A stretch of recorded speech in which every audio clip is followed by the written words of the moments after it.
All right. What up, world? It is 8:30 on a Sunday. Do you know where your pogues are? Of course you do, man. We are right here. And today, two pogues have turned into three as we have brought in my man, Dr. Thaddeus Jones, my main man, my left hand, my brother from another mother. I have all the accolades. This is my guy. Our blood would not make us any closer. I'm glad to see you. For those of you guys who've been following us for a while, Dr. Thad has been deep in the comment section, man. Him and the chappie has had some great back and forth. So we decided to invite Dr. Thad on, man, and bring him in, man, for a nice conversation. But before we get into the nitty and gritty, first of all, Chappie, how are you, sir? I am good. The Dodgers finally didn't blow a lead against the Astros. Jeez, man, I don't want to hear it. My Braves are getting their butts kicked. We finally pulled off 2 against the Mets, man, but it ain't looking too good for the good guys this year. I'm getting nervous. Dad, what up, bro? You should be. Yeah, I definitely am, man. All right, 90 minutes. We got a lot to talk about. It's been one hell of a week. Let's say we jump. Hold on. I want to hear Thad. You need to do more of an intro to Thad. I want to hear the bio and the credentials and all that stuff. Fair enough. Dr. Thaddeus Jones, welcome to the show, sir. Would you like to introduce yourself to our audience? Sure, why not? I'm Dr. Thaddeus Jones. I am an entrepreneur, filmmaker, instructor, professor, father, husband. Doing this was probably the last 20 plus years. Took a long climb, dropped out of, I don't know how far in the details you want to go. I was a college dropout. Had a bunch of jobs, everything from a monkey farm to a painting custom motorcycles and as an apprentice. And finally got my stuff together, got back into school. You know, many prayers, just like you would pray when you had a hangover or you drank too much. You know, you hugging that porcelain throne and you're going, "Oh God, if you get me through this, I'll never touch another drop." And I made that prayer of, "God, if you get me back into school, I'll go as far as you want me to go." And I think I've tried to stay as true to that as I possibly could. Ended up. My mother always wanted a doctor in the family, and I told her it wasn't going to be me, and I'm a doctor. So, children, listen to your mothers. What is your PhD in? My PhD is in business, actually, with a focus on creative project management, which is a field my traditional project management tools, but utilized for creative projects. So what we do in the film world, I take those tools and convert them for use in independent creative projects. Okay, the PhD, it reminds me of just a great joke. There's a guy who's on an airplane and he falls over choking, and somebody says, "There's doctor here," and somebody steps in, "I'm a doctor," and she says, "He needs help. He's choking us." And he says, "Well, I'm a doctor of mathematics." And she says, "Well, can't you help?" And he says, "Well, I guess -1."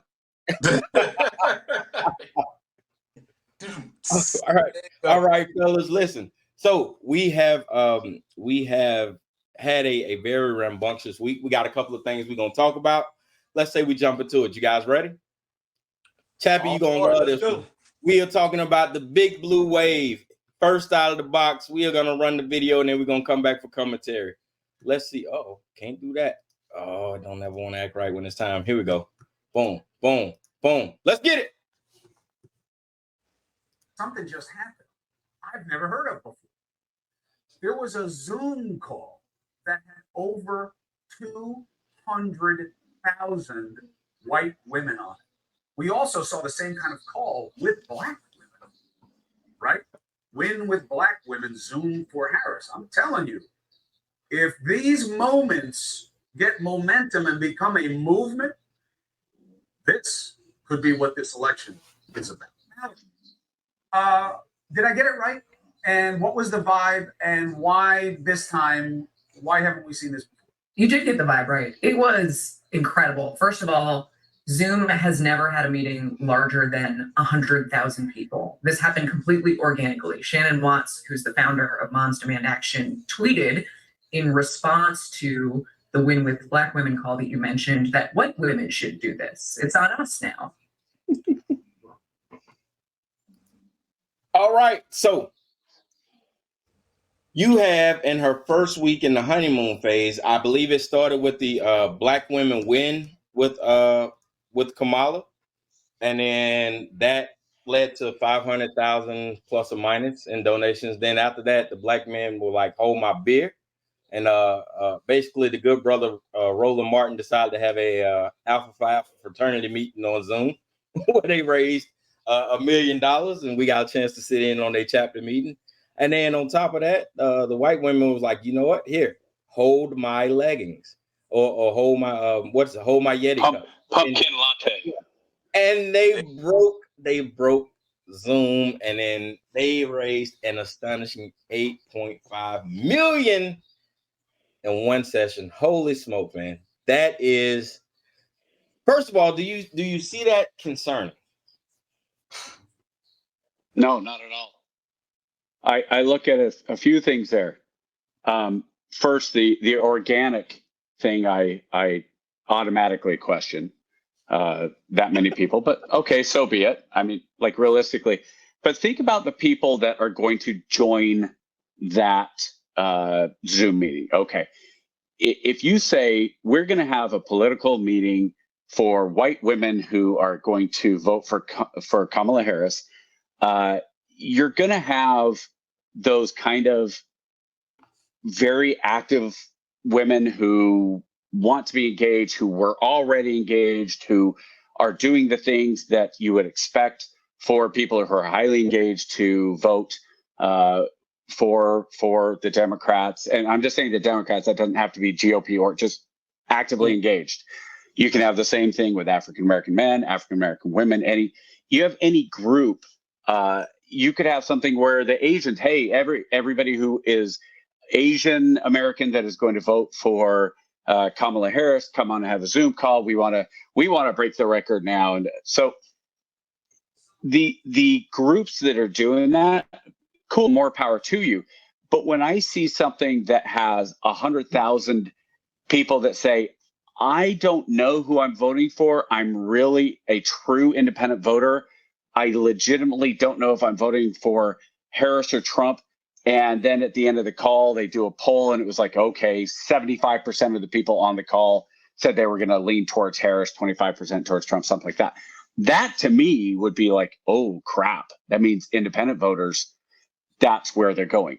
Here's the other side of it. I'm also not worried about it because, and I really do think this, 2020, Harris ran in the presidential campaign and pulled 0%.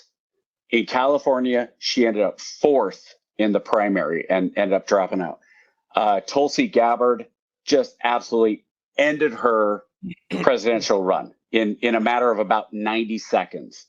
So if you're Trump and you're going, okay, was it 4 seconds? No, 4 minutes. I got the video. 4 minutes, okay. But I think the part where she actually kind of initially, stuck the knife in, regardless, she did it in under 5 minutes. Okay. Yep. So if you're Trump, you're going, hey, what can I do to get Tulsi Gabbard on board? Hey, Tulsi, would you like to be, Pete Buttigieg is the transportation secretary. How does that sound a gig for you? I'd like you to join me on stage. I'd like you to come in and do the deal that has been going on for, 150 years in this country where those types of things happen. And I think that's something that with Harris coming in, the money, it's kind of like the money that they said she got $180 million in 3 days, which is a new record and all that. Well, yeah, because everybody else that had been donating, all the super Hollywood, the big money donors, they'd all cut off any funds for 2-3 weeks after the Biden debate. So I think it's good. You could call it a blue wave. I think what you put on there, calling it a blue wave, was pretty accurate. But I think the wave is going to hit, it's going to crash, it's going to go back out. And then we're going to really see how she can perform as a candidate, how she can perform on the debate stage, how her message is received. One thing that she's going to have to do is something that President Biden didn't have to do in 2020, which, in my opinion, led him to the presidency. She's actually going to have to get out and actually speak and be in front of crowds and in front of people. And right now, it made news earlier this year. Earlier this week, she had 3,000 people in Wisconsin, and it was a high school gymnasium or something. And at the same time, like that day, Trump had 30,000 people at a rally. So the rally size, I don't know if that matters, because we remember Romney in 2012 was pulling huge rallies. Right. I'm not worried about it right now. I think it's the energy. It's the new toy, the shiny new toy after the old decrepit toy finally decided to roll back into the toy chest. So right now, no, we'll wait and see. I can see that. Thad, you got any thoughts on that? I think part of that is definitely correct. I think anything that is new and new energy, but I also believe that we are not in 2020. We are in 2024, and people are I don't know if I can curse or not, but dog tired. Yeah. Dog ass tired of the same thing. And I think that right now, this feels different. As far as, and so what you are seeing are people that, yes, are already active, yes, are probably the forerunners of getting politically active, right? But what I think you're also seeing are people that can carry a message and go and bring those independents to the table. And so if you are running this campaign, I think that that's where you start. You start with the people that are the messengers. You send them out. You know, obviously we're adding money to the war chest right now, but the biggest thing is we're getting names and roll call of people that we are going to send out to gather the vote for us.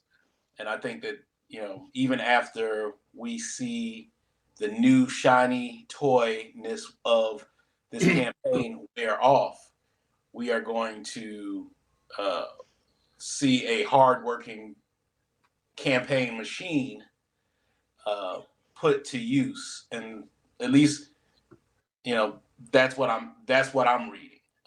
Okay. I'm glad you brought that up. So hold on. I'm gonna play this video and then we're gonna come back and we're gonna talk about it, because I think it kind of brings that point in a little bit. Where Vice President Kamala Harris received a big boost with an endorsement from the former president and first lady. And on the Republican side, as CBS's Robert Costa reports, Vice presidential nominee J.D. Vance is standing by comments he made about, quote, childless cat ladies.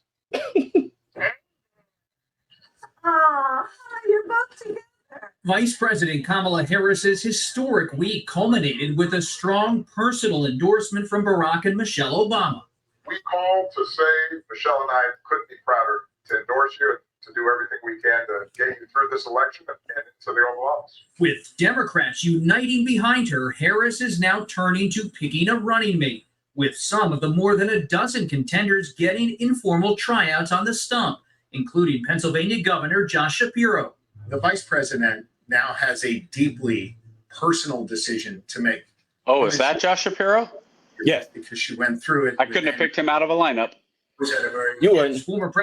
All right. So we'll go back to that in a little bit with the whole JD Vance thing here later in the show. But I wanted to play that because that part is significant, right? And I'll tell you why. So the president, the former president, Barack Obama, and his wife has made it an SOP not to nominate it or not to put their endorsement behind anyone before the convention, right? So when Hillary ran, she asked Barack to come out and stump for her. Barack said, hey, I can't. Once after the convention, I'll be more than happy to hit the streets. Fine. Same thing with Biden, who was his VP. He said, look, man, I love you, but I can't stump for you until you become the actual nominee. This is different, right? So Kamala, Vice President Harris, as we know, is not the official nominee. Air quotes, right? Because it's anybody else. Yeah, anybody else is DOA, you know, if we're being honest. But it's very telling to see President Obama and Michelle come out and voice their opinion. That all right, so I'm gonna try to walk the middle line, right? I'm gonna try to walk the middle line because you know I'm a fan of Obama, and if we can get to it, we'll talk about it. But Obama's my guy, right? And he made a living on walking the middle road, right? He would remind people constantly, I am not the president of Black people. I am the president of all Americans. And for him to come out and endorse Kamala seems a little bit like, yo, that's my homegirl. You know what I'm saying? Like, that's my homegirl. I'm reminded of the Key and Peele speech where, you know, Obama was doing the handshakes or whatever. And like he got to Kamala and was like, come on. Bring it in. Yeah. So a little bit of home cooking, man, without her being the official nominee. And I get it. You know, I get it. I just don't like the way it's being done. You know what I'm saying? Like, I'm not mad at it. I just don't like the way it's being done because it puts a stink on a situation that don't need to be stunk up. You know what I'm saying? Like, No, I don't. What stink? So it's that loopholism, right? And I'll give you. It's the same concept from when senators don't like a bill or whatever, so they'll filibuster it, right? Like, hey man, we get it, you don't like the bill or whatever, but you're gonna use this loophole and you're gonna stand on the Senate floor and ramble for 60 hours just to stall it. You know what I'm saying? Like it's not illegal, but it is bending and riding the curve so hard to where it's like, man. What you're speaking specifically to is that she does not have the official right. She's not the nominee. So for a former president to come out to say, you know what I'm saying? For a former president basically to come out and say, hey man, I don't care if anybody else put their name in the hat. This is my girl. Well, I think they have all but locked up, right? It's all but official except for the convention. Right. And I get how that could feel maybe a little disingenuous coming out early, right?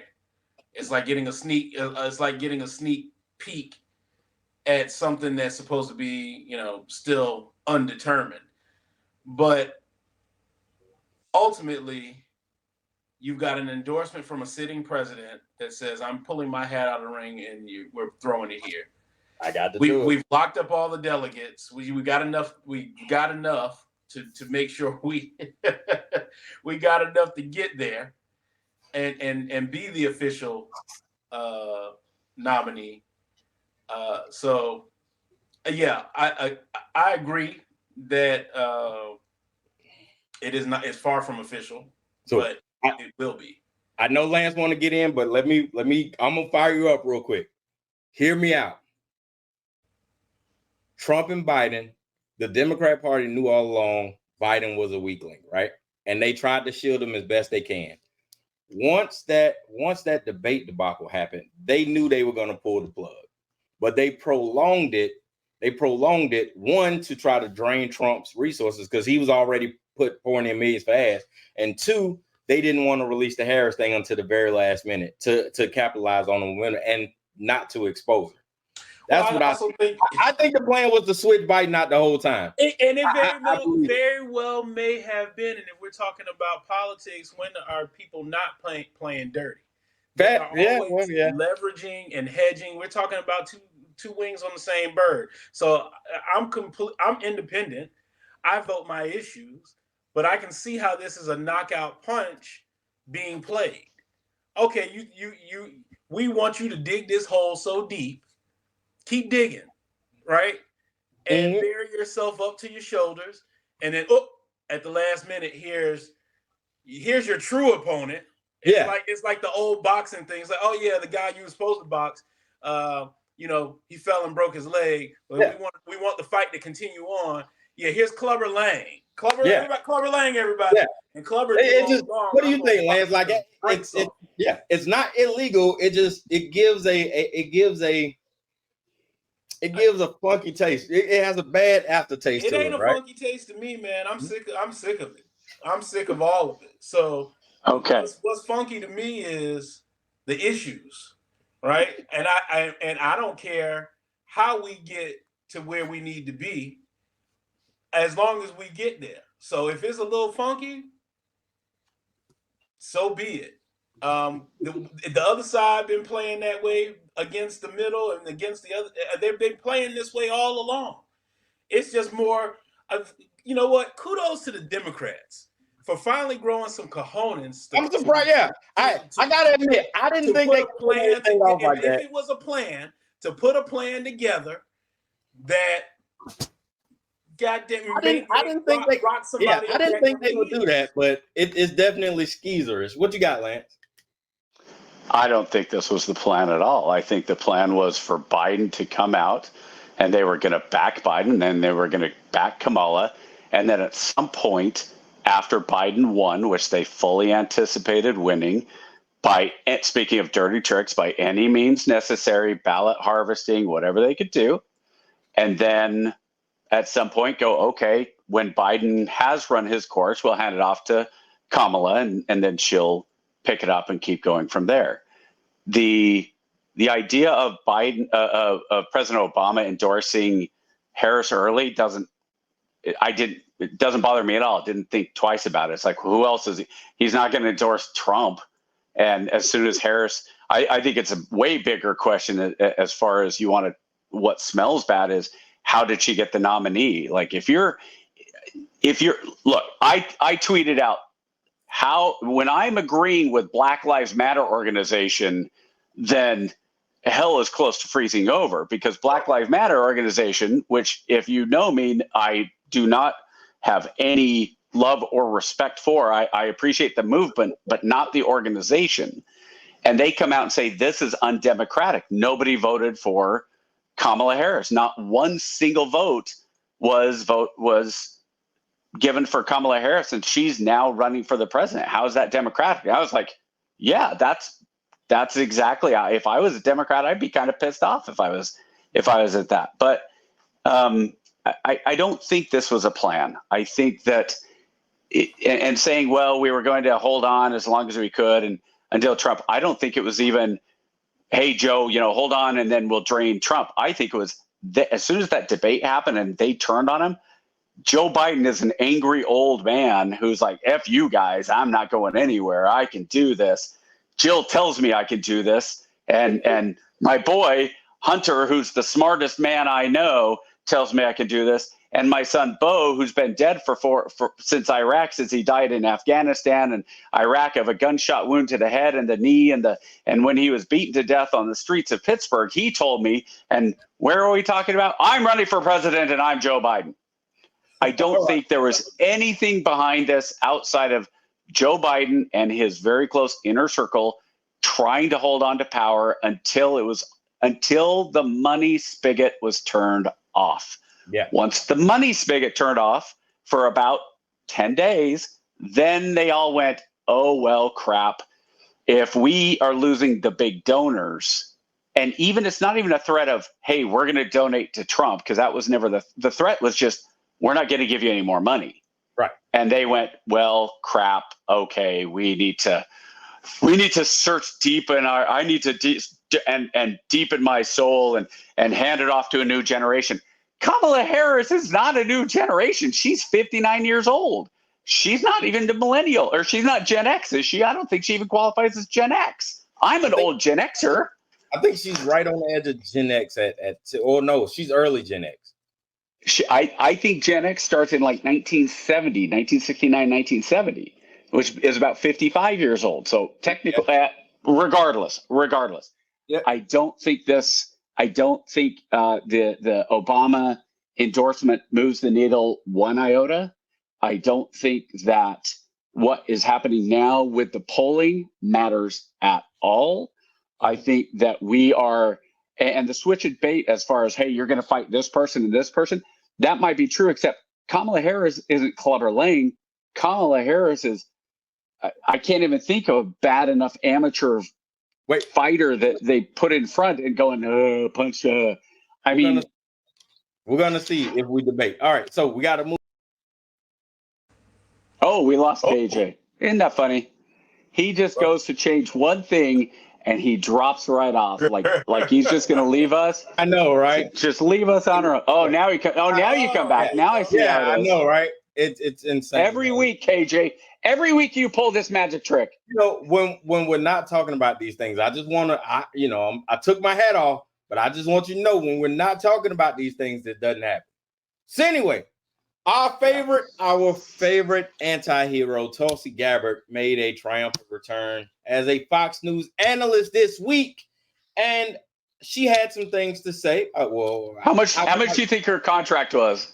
I would like to say it's out of the goodness of her heart that she wanted to chime in. So we're gonna play that right now, and then we'll hopefully, if we get some time, we'll go back and play her epic beatdown of Kamala Harris in the debate, which was a masterclass. But that's neither here nor there. Let's see if I can still pull it up, because every time I get kicked out, it deletes all my videos. All right, here we go. Let's see what we got. Now, when you think about all the foreign policy crises that are brewing around the world, China's new alliance with Russia, Iran, close to having a nuclear weapon, well, be comforted to know that Kamala could go from being one heartbeat away from the presidency to being our commander-in-chief. And her knowledge of Eastern Europe and the former Soviet Union, well, after all, it's unparalleled. So Ukraine is a country in Europe. It exists next to another country called Russia. Russia is a bigger country. Russia is a powerful country. Russia decided to invade a smaller country called Ukraine. So basically, that's wrong. Oh, my God. I forgot about that one. Joining me now, Tulsi Gabbard, former U.S. Congresswoman, Fox News contributor. Now, Tulsi, I'm thinking tonight, you're Vladimir Putin, okay? You're over there and you got all your stuff going on. Were you watching this spectacle play out in the representative democracy of the United States of America, with Biden's people, just caught flat-footed on Sunday, and now that woman's on deck? What are you thinking? I'm more interested, Laura, in what the American people are thinking. I've been seeing headline after headline saying, well, what is Kamala Harris's foreign policy going to be? And then we're reminded by these examples of how inexperienced and lacking of knowledge and strength that she is. So to answer that question, what kind of commander-in-chief will she be? What kind of foreign policy will she have? We simply need to look at the facts of what we've seen under the Biden-Harris administration. They are not running our foreign policy. Our foreign policy decisions are being made by unelected people in the military-industrial complex who are profiting from us being in a constant state of war, and the national security state that has more power to undermine our freedoms and liberties when we are in a state of war. Kamala Harris does not have the strength to stand up to the military-industrial complex, the national security state. So she's going to continue being a figurehead just like Joe Biden has been. And this is, Laura, this is where the clear choice is in this election. Donald Trump is strong. As commander-in-chief, he will take charge. He will stand up to the military-industrial complex and national security state. He will prevent us from getting into unnecessary wars and make decisions that actually serve the best interests of the American people and our own security. Well, we keep hearing about how great Kamala is, how historic. Okay. So I am a fan of Tulsi. I think she'd be a fantastic asset to either side. But I also recognize the gamemanship that she's playing toward the end of that, right? We as educated men, we can sit here and honestly say, even though foreign policy is not Kamala Harris's strong point, it certainly is not a strong point of Donald Trump either, right? So either candidate would be leaning heavy on their advisors from a foreign policy perspective, right? And Kamala has some geography issues that she's got to work through. But I would be, I'd be remiss if I didn't mention that our former president, the head of the red ticket, has also gotten lost on the map a time or 3 or 4. You know what I'm saying? So you can kind of see the gamesmanship as a paid analyst and how it's a little bit slighted. But I think the first part of what she said is absolutely true. And God dang, man, I swear, I miss her in the political spectrum. I miss old school Margaret Tulsi. I've got a question for both of you. KJ, you go first, and then Pat. So what you just said was, and what the video was indicating was that, by the way, is it Kamala or Kamala? Because I've heard it both ways. I want to be respectful and say it the right way. So I'll say Vice President Harris for now. Okay. I've always heard it as Kamala. Right. Kamala. Okay. I don't think she makes a big deal out of it, as big a deal as other people make it, right? Okay. I try to be respectful, right? Yeah. So Vice President Harris, and I'm about to just totally slam her at the same time. So they just said, oh, well, we know Vice President Harris's strong suit, or you said, KJ, Vice President Harris's strong suit is not foreign policy. Yes. So my question would be, what is her strong suit? So I'm glad you asked that question. I see her policies, and she hasn't come out, and I'm sure as we get to know her better, she'll better define her policies. But for me, she will be a champion she'll be an advocate for justice reform. I think that's a political spectrum she can stay in. I think she needs to stay out of. I think really. Yeah. Yep. Based on her history, right? Yeah, and I will tell you, she did her job as a prosecutor, right? She prosecuted unjust marijuana laws, and it happened. And then when you look at the numbers, if you go back and look at the numbers, I'm not going to spoil it for you, but those thousands of black men that she locked up, the actual number of people who actually went to jail were 46. 46. She was a prosecutor 8 years, and only 46 men went to jail as a for marijuana. For marijuana. Okay. Now you say, okay, well, she was locking black people up, disproportionately. And I'll say, welcome. I don't know if I'm not saying, I'm not making that argument at all. I just know as a DA. So what I'm saying is, welcome to America, because prosecutors all over the country have been locking black men up disproportionately for decades. So we can't sit back and throw this on Kamala Harris all of a sudden and say, well, she locks black men up. No shit, she's a prosecutor.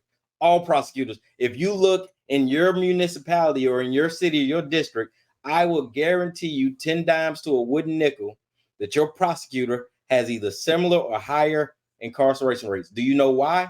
Because they have villainized black men to the point to where their constituents wanted those black men locked up. So now you can't come back as a citizen. You can't come back and say, well, I don't like her because she locked black men up. But you voted. No, I'm not saying you. I'm saying as a constituent, you can't come back and say, well, I don't like her because she locked black men up, when the sole reason she kept getting reelected was because her incarceration rates were high. Right now, in terms of case dismissal, it was circumstantial evidence and this, that, and the other. That's not necessarily a DA issue. That's more of a systemic issue, right? But only 46, if we get down to the brass tacks, only 46 of those guys actually serve jail time. So for me, that's not okay. But still, the question becomes, what is her strength? Because she was in the Senate. I don't recall any bills pushing for criminal reform. And Trump, and for the record on that, I think Trump can beat her on the record for criminal reform, just as a thought. But go ahead. I got you. So here we go. So you remember that HBCU funding bill that Trump signed? And we said Trump did more for black people than Obama did. Do you know the senator that pushed that through? I'll let you take a guess. It was a senator out of California. Well, I'm guessing it was Harris at the time then. Yes, sir. So when we say, well, what has she done? Well, we dig into the weeds, we look at her record. Kamala Harris has been very forward. She pushed unsuccessfully, might I add, 3 times to pass the Voting Rights Act that got kicked back. So we've seen her put in the work. It was unsuccessful, because of Congress being Congress, but Kamala's been putting in work, man. And I say this not even as a fan of Kamala, but just as a trying to stay in the middle gray line guy. She's putting in the work. So I would imagine her doing that same thing. Now, where she's failed at has been obviously the border policy, because Biden was like, hey, I'm going to hand that to Kamala. And that was an absolute, or Vice President Harris. And that was an abject failure, right? So I think she's going to get hit hard on that. I think she's going to get hard on the economy. And I think foreign policy is another weakness that she's going to get hard at. But that's where the VP pick comes in. Thad, what you got? You want to chime in on that a little bit? Yeah, I think that you hit some nails dead on the head. I also think that she is going to mobilize the women's reproductive rights. Oh yeah, that is going to be huge, and I would say she's probably also gonna win big with climate when we talk about environmental rights. And so those 2 things I think that are gonna be big, and where her record will definitely help. And to your point, I think these are all the reasons why you choose the vice president that you choose to run with, right? You want someone strong where you're weak. So, and mind you, weakness is God forbid we have someone that is as perfect and is so strong on everything else. You have folks that would not admit to having a weakness. Yeah. And I think that, that in and of itself, that hubris is weakness and easily exploited. And so, we've already come through a great deal of that. I think, we need someone who can put country first, and put us all first. And that means admitting where you're weak. That means finding someone who's strong. That means going to the mat. So I think as a prosecutor, former prosecutor, as a person that is that has had to deal with certain things, and mind you, we people call Kamala Harris a vice president, Kamala Harris, the black choice or whatnot. She is not necessarily that. She's not ADOS. To be fair, the black coalition did not push Kamala Harris to the front of the ticket. This was strictly a blue party thing. This was the Liberal Party telling people what's good for them once again. This was not a Black America uniting, coming together saying, this is our guy. We want her, or else there'll be consequences. The problem is the average person doesn't know who they are. That's why Trump was able to mobilize so many people, right? Because he was able to just tell you, you want me, I'm going to do this. We didn't get half of what you promised, but it's okay, because I'm going to do it again. And again, when we are dealing with folks on a larger scale that just want to be told what to do to stay safe, you're going to have that. Yeah, I think I don't know, man. I think she's in a good spot to where her record is minuscule enough to where she can paint herself to be whatever she wants, right? There's nothing like she doesn't have enough of a history to where you can go back and pinpoint and say, okay, well, she's extremely, left on this, or she's extremely, moderate on this. She's been just close enough to the middle of the road to where you can't really pinpoint it down. So I think as voters get to know her a little bit better and she starts to define her policy a little bit better, people will be able to make a more informed decision on it, right? And I think you're right. I think abortion is going to be huge. You can already see President Biden's already talking about reforming the Supreme Court. I think that's dead on arrival as it is. But I can see President Harris kind of taking up that mantle and doing that as well. I remember she was really big into, like, when the pandemic, she was really big into upgrading the health system, like telehealth and maternal health and stuff like that. So, I mean, there's some things where she can sink her teeth into. She has a footing, right? But I think her greatest asset is going to be the ability to kind of shape it how she wants to. What you got, Chappie? You were researching for a minute. What you got? Well, no, I was trying to find the Kamala Harris HBCU, and the only thing I could find was Senators Doug Jones from Alabama and Kamala Harris recently announced a historic Black college university will receive a 14% increase in funding in the Senate's omnibus spending bill signed by Trump. So I was trying to find the author, and the author was actually in the House.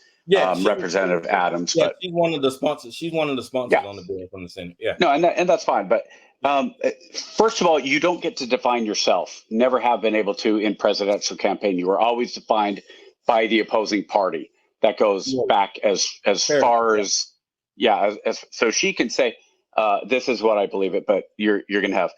I think her problem with her light record comes in two parts. One is that because she doesn't have a real hefty history in the Senate and as VP, then you look at what she has done, and you're seeing it now. You're seeing the black holing of her record, because she was labeled as the most liberal, most left liberal senator by the congressional rating, and that's going down. Did Bernie Sanders die? No, she was rated number one. Like, it's funny because it was Nora. What's her last name? Used to anchor Nora for ABC, or one of the big ones, Nora, whatever her name is. Mm-hmm. And she's interviewing Kamala Harris. This was probably right before the 2020 election, and she's talking to her about her record and liberal, and she goes, "Oh, well, you know, that's what the Republicans are they're gonna label me as this far left person."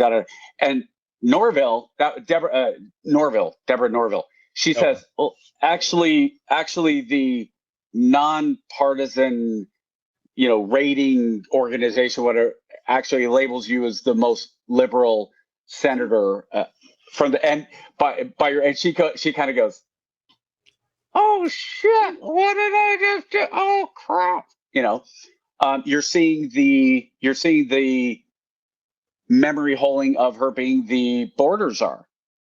Oh no, she was never labeled the border czar.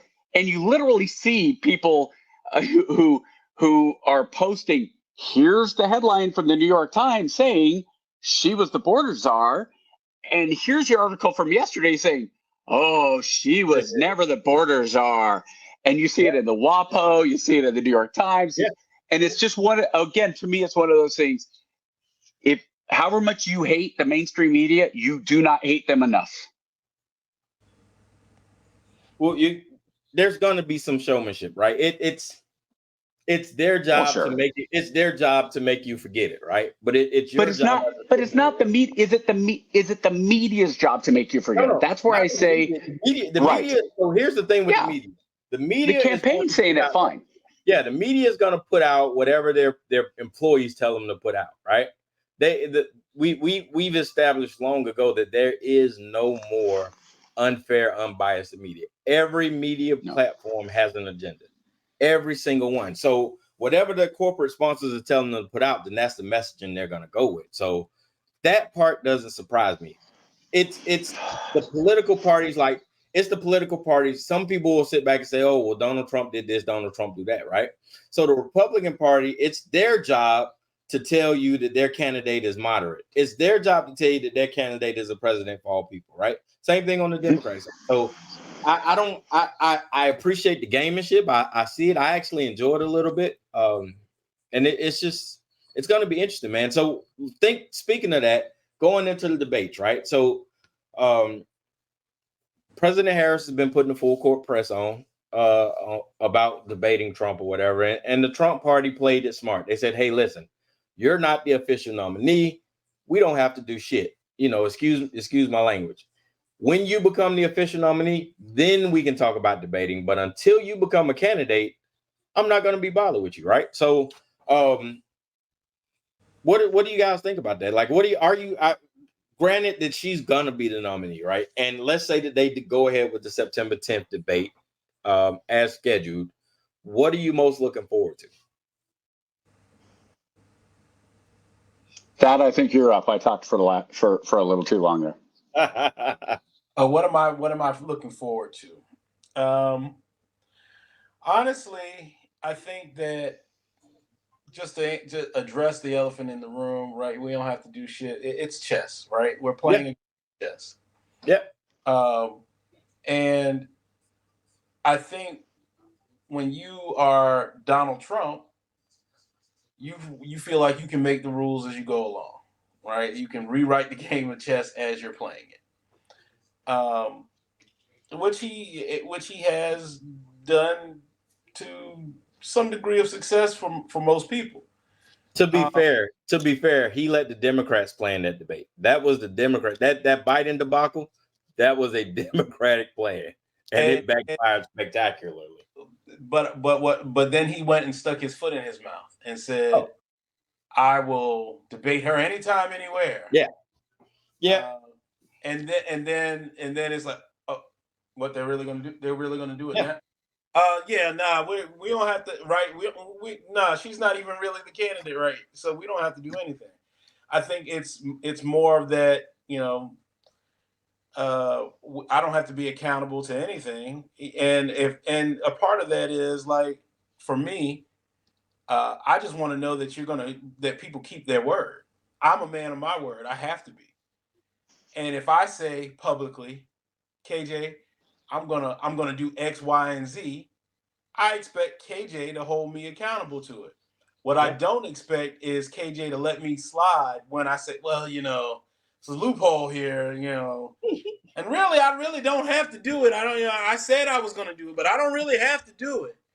Like, to me, that's the integrity factor, right? And when I think about who I want to represent me and my interests, I want to know that what you say is what you're truly going to do, and not walk it back when it doesn't suit your interests. Do I think they need time to prepare? Absolutely.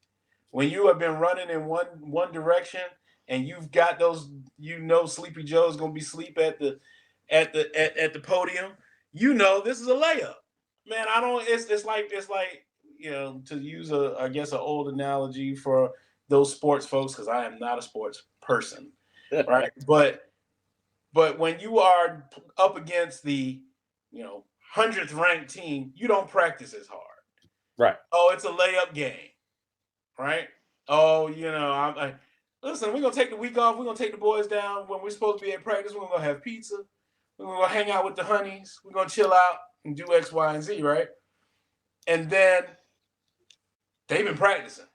The 100 team, they ain't got nothing to lose. They got everything to gain by just showing up. And I think that, part of that is, as a person who is running for office, representing the people, we expect you to show up day in, day out, and do what you said you were going to do. So when they do have this debate, I think there needs to be what they're counting on is the ability to really get their intelligence up on who this person is, right? Who they're up against. And so I fully expect that we're going to see some I don't want to say dirty pool. We're going to see this thing devolve very quickly. Oh yeah. And try to make it into the kind of game that he wants to play. I think that the opposite side is going to try and hold that game to, playing the strictly for the issues. Yeah. And they're going to steer it towards the issues that they know he has backtracked on. They're going to stick the things that I said I was going to do this, but I didn't do this, and they're going to try to hold that as the yardstick to keep the measurement on. I think where the vice president has a ace up her sleeve is that she doesn't have a ton of things that they can really pull from. So, what we teach is all the time, you make your weaknesses your strengths. Yep. And so I think that those are going to be the things that actually help her to get her point across, to kind of hopefully corner. But honestly, like I said, these are two wings on the same bird. I just want somebody that's going to be accountable and really do what they say they were going to do. And as far as the system goes, the system as a whole needs reforming. Yep. So hold on, Lance. I know you look like you want to jump in, but I'm gonna play this video first, and then we're gonna jump in. I want, because I think it's gonna lead into what you're gonna talk about. Let's see how close to right I can. You're gonna jump off. You're gonna drop. No, you're there. I hope not. Who in the last few years have left their old party and are now voting for Trump. Latina Brown and Madeline Brame. Madeline, good to see you. We'll start with you. She's been vice president for almost 4 years. Yeah. Obama was president for 8 years as a black man. So is playing the race card here really a smart strategy? Thank you so much, Laura, for having me once again on the show. It is absolutely the most silliest thing that they could possibly do, because most African Americans know that the illegals' benefit card is worth more than our worthless black card.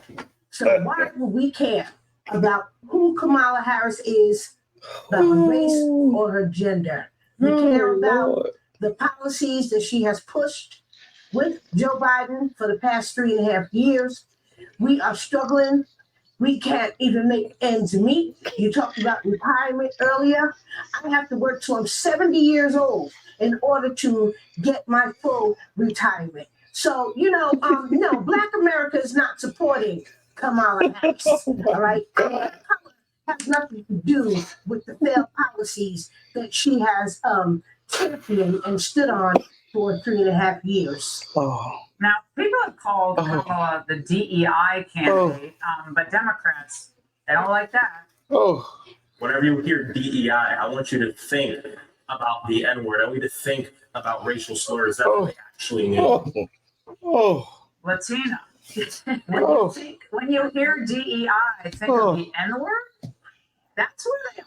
That's it.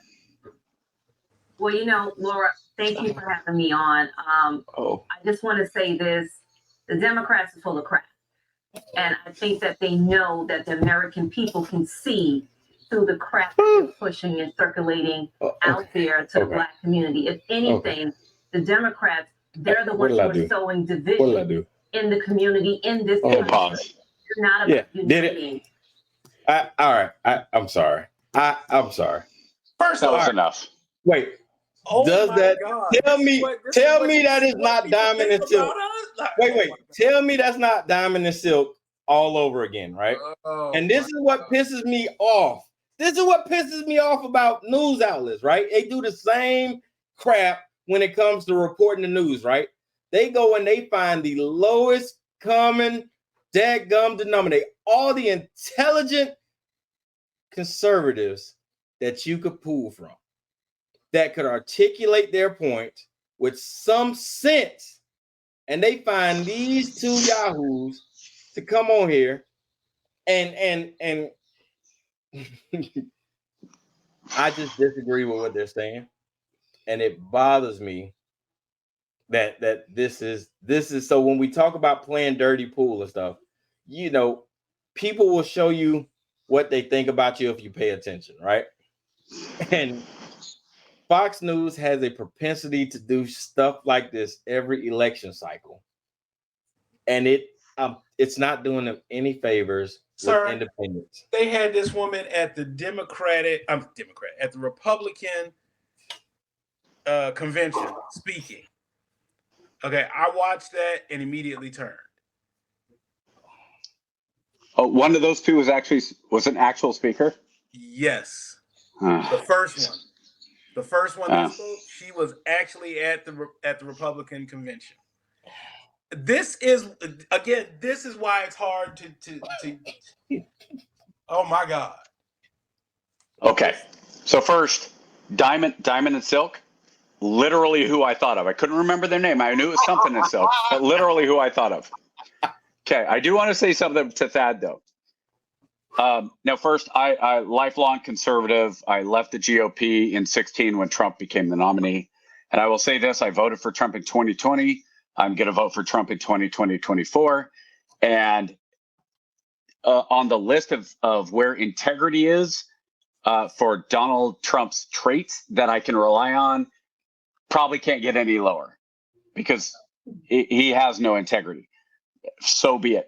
He's an asshole. I've said many times, but you know what? He's an asshole with policies I agree with more than the other side. So I get it. But integrity, couldn't care less. Dude cheated on he cheated on every wife. It doesn't even like I don't get the evangelicals who are all in on Trump. It's like, dude, like really? Trump? Like you want to hold him up and say he's gonna have good policies. We like him because he kills the media. We like him because he's gonna be a tough guy to Russia and all that. Fine, okay, cool.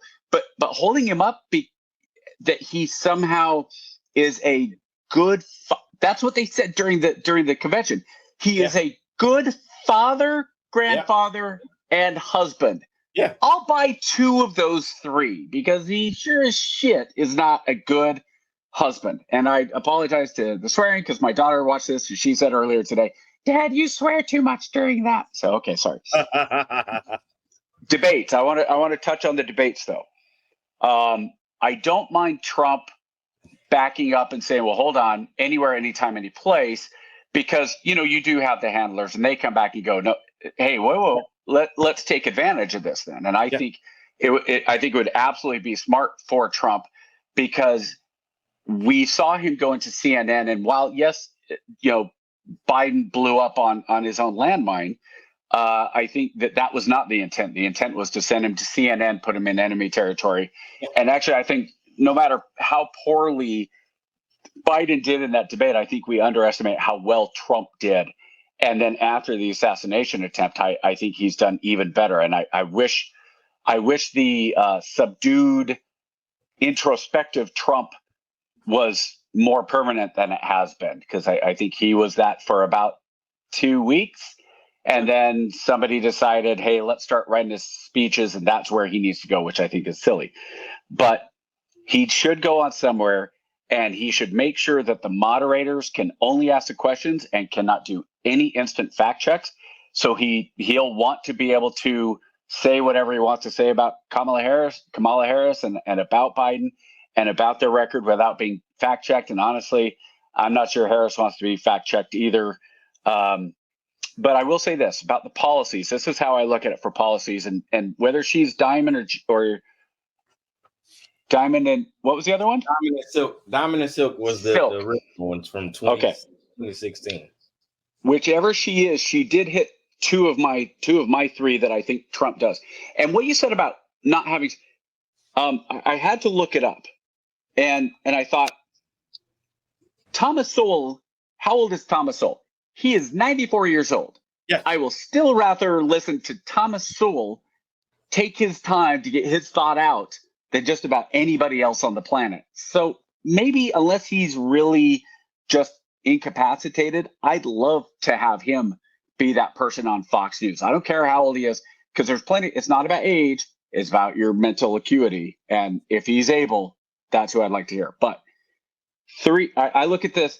The issues, I look at this 3-1. Trump can hammer Harris on the border, on guns, and on inflation. Yeah. Even though she's not the president, those 3. And Harris has, for her, one big issue is going to be, they call it reproductive rights, women's rights, and I call it I call it abortion. But to me, those are kind of, and that's how much of it, when you're an independent, Because again, we go back to the Romney 47%. There is no way either of these candidates poll less than 47%. If Joe Biden had stayed in this race, he still would have polled 47%. Okay. So with that, of those independent voters, what are they looking at? Are they really concerned? Is guns their top issue? No, probably not. Is the border? Well, maybe for a lot of people that's pretty big one, and I agree. I think that's a pretty big one. And is it abortion? Is it reproductive rights? Yeah, for a lot of people that's a pretty big one. But I'd argue that probably more than half, the majority, are looking at inflation. And as long as Trump hits that, are you better off today than you were 4 years ago? And just Reagan's him over and over. Are you better off today than you were 4 years ago? I think Trump still wins. I think that, and we've got a long way to go. Look, there's a sprint. It's 100 days or so. But if Trump doesn't, as long as Trump doesn't call her the N-word, and no, I mean I'm dead serious when I say that. Like he could allude to it. He will dog whistle to people and all that stuff. But as long as he's not blatant about it, you will have enough people go, yeah, we're worried about the economy. Like realistically. That's hilarious. Yeah. I think the biggest, I've always said that the biggest threat to a Trump presidency is an unscripted Trump, right? Like I said, when you watch Trump, he's masterful. Like for the first 20-25 minutes of any rally, any speech, when he is on point and on his talking points, Trump is masterful. He is hitting all the moderate points. He's saying everything that perks an independent's ear. But where you run into problem is Trump will get flustered or he'll start feeling himself and then he'll go off script.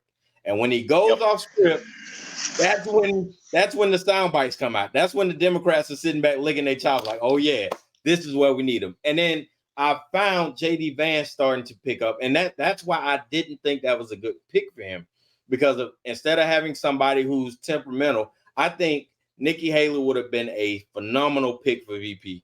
You know, and I get it, hindsight is 2020, but Nikki Haley on a Trump ticket would have been that moderate voice of reason to say, hey, you know, yeah, the president's a little wild, but let's pull it back, right? Where you got J.D. Vance is kind of like, yeah, more, and that's gonna get more soundbite.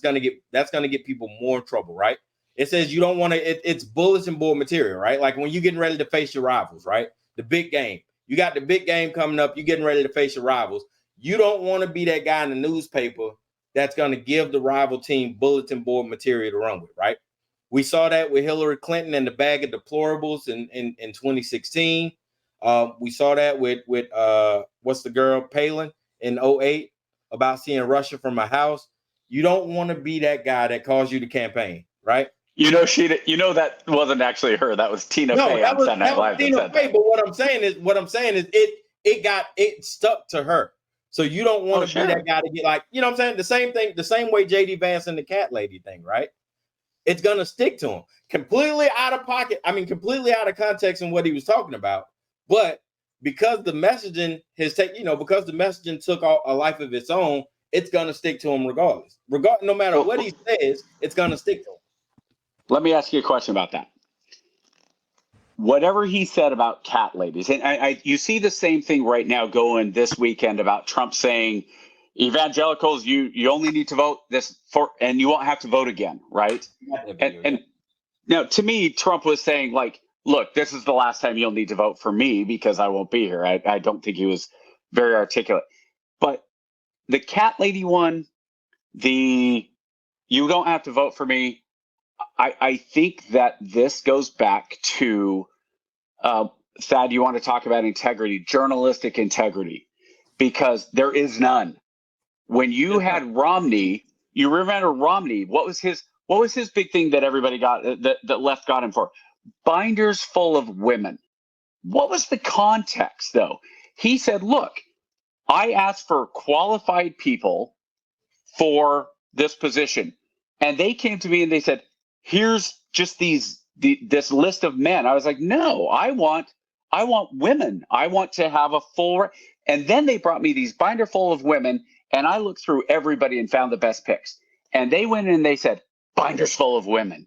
Oh, Romney. Oh, so I don't know. I almost look at, and this has been true for a long time, but especially since probably the worst was the 1960 Kennedy and Nixon election, was how in the bag the media was. It depends on how far back you want to go, because the Andrew Jackson election was that one. Was pretty, I'm trying to say a little more modern history, because if you start going, Andrew Jackson, people are going, was he who's Andrew Jackson again? What's a stone wall? What does that mean? So, but like realistically, in the modern election cycle, I think it's pretty clear that the media and journalism, really just killed Nixon in a way that was brutally unfair in 1960. But when you're looking at modern today, and this is why, again, with the media and all that, I have never said the 2020 election was stolen. I've said it was manipulated. And I think the GOP is stupid and Trump is stupid to continue down this idea that the 2020 election was stolen. Guys, it doesn't, like, you want to go in and say, oh, there's these conspiracies of these, the jump in Minnesota or wherever it was, and ballots under the table, blah, blah, blah. All you need to do is look and say the media shut down the Hunter Biden laptop story. You had these people come out and say that was Russian intelligence. You had the search engines manipulate the results. You had that today. I did that today myself. You go in and you put in assassination attempt on, and you don't see Trump anywhere on that list. You put a T, it goes to Truman. You put a TRU, it stays with Truman. TRUM, it goes to Truman. You put a P on there and you finally get to assassination attempt on Trump. Tell me Google hasn't manipulated that autofill and the algorithm. Truman, so if you're... Say again? I said Truman was a damn good president, though. Was there an assassination attempt on Truman? I don't think okay. I don't remember one, but there could have been.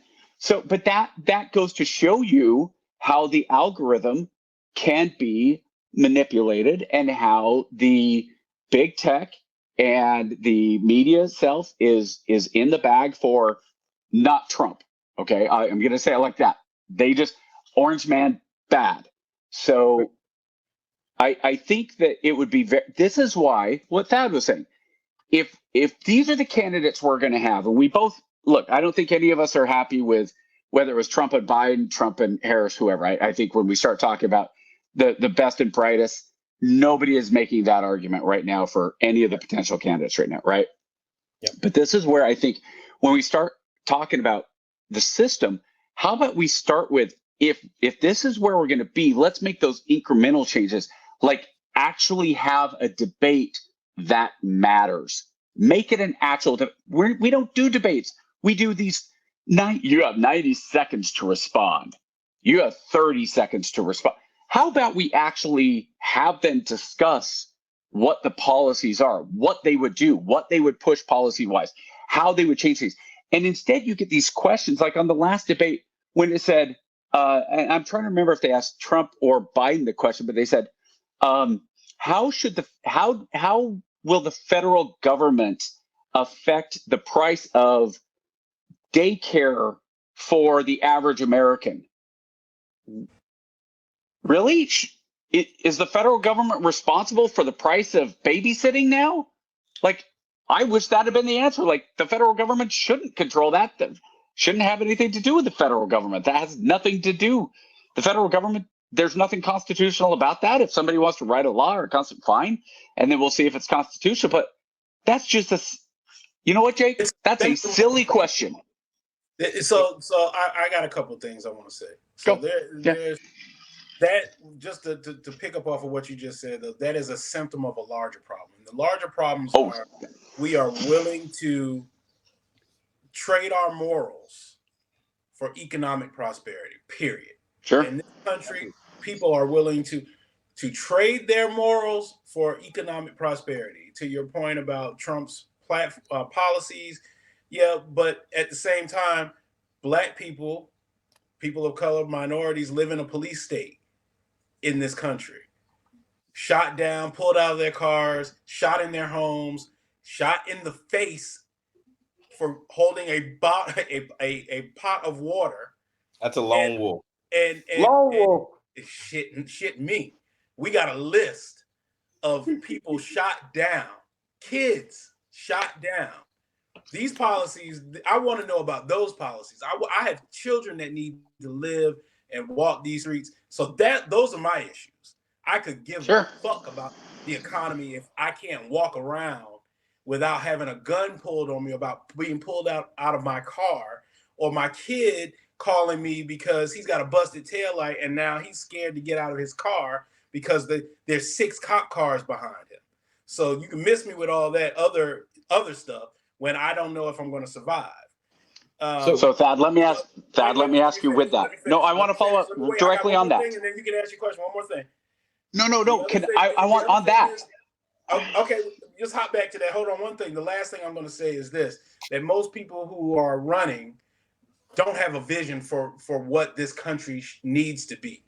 They have no vision. They lean on all of these other specialty people. So when you're asking them to answer these questions, they don't know because they don't have a vision. And I think that is where the problem starts, because you're running people that don't identify with the people that they're supposed to represent, either side. They're just telling you what you want to hear. Okay, I'm done. Okay, so I'm going to reverse that first.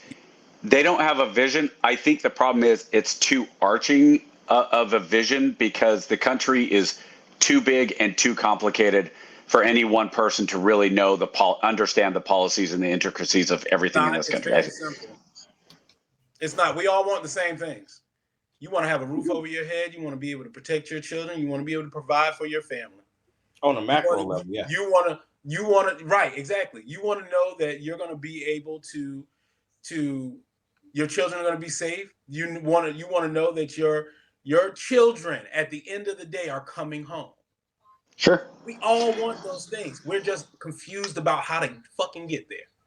Okay, but now you're talking about some different stuff, though. No, I'm not. Everybody wants listen. Everybody wants a roof over their head. Is it the government's responsibility to provide that roof? No. Now the security. It's the government's responsibility to make sure that if we are in a capitalistic society, right, that the ability to be able to go out and earn that on that playing field is level. Equity. That's what we're talking about. I don't think that's the government's job. You don't? The government's job, the government owes this country's whole building and founding to other people. Let me ask. Let me clarify. Let me ask. Make sure we're actually saying the same thing. But are we talking about equality of opportunity or equity of outcome? Equality of opportunity. We're talking about opportunity. Okay, that I agree with it. So let me ask you this then about the safety. And I agree with you, because I responded to KJ on Facebook. I went and watched that boiling water and the cop, and KJ knows. I was like, that guy's going to jail, and rightfully so, because it was ridiculous that the cop did that. I mean, there were so many problems with the cop's reaction before that, even, let alone just the shot. That was just the final act of a barbarian. But where is it the responsibility? Like, I look at it and go, when you're talking about the federal laws and you're talking about how to keep your kids safe, and since I'm white and you're black and we're talking about the black community have a higher risk because my kid gets pulled over, probably not going to have the same fear, whether it's results or not, the same fear. And I can appreciate that. Where is it in the federal or the president that can fix that? Because I look at a lot of that going, if you have cops that are doing this, you can say it's systemic countrywide, but then why is it worse in places like, let's say, Los Angeles versus? How long did it take them to pass the Asian hate crime bill? Oh, KJ and I talked about this like last month. Black people are treated like that, have been treated like that consistently across the board. There is no crime bill for us. You know why? Because it's acceptable. Had this been a white woman in her home, heads would roll immediately. Mentally ill or not, there would be uproar. People would be pissed and somebody would have lost their job immediately. Fuck being arrested, the sheriff, all these other people that this would have been a company-wide overhaul. But that had this, a kid gets shot, he dies, it's outrage, and then it slowly goes away. It's somebody walking in a place that they live, gets shot, and the freaking block captain gets to walk free because of stand your ground. This happens over and over. We have a list of names over and over and over and over. And you want to talk about fatigue? You want to talk about some people that really should be angry? If my child, I'm gonna tell you, and I don't care who knows. If my child got shot, you ain't got to worry about whoever shot him. He'll never make it to fucking trial. I promise you. I'll go to trial because I'm gonna do that for mine. I am definitely a firm believer of eye for an eye. Just being completely honest. I stand on that principle in the Bible. So what I'm saying, as far as we talk about federal goes, right? Had there been a change in law that says, and this is what really pisses me off about Trump, that police officers should have no accountability, that okay, you can shoot us down and there's nothing that anybody can do because you're in a high-risk job. Enriched immunity. Say that again. Enriched immunity. Enriched immunity. That's bullshit. And it ain't even a dog whistle no more. Like, we know what, when black people hear that, you know what we hear? I can't say all black people, but I know what I hear. Right? I hear it's okay for you to shoot us down in the street because white people ain't dying in their homes like that. White people not being shot in their beds, shot in their home at 2 a.m.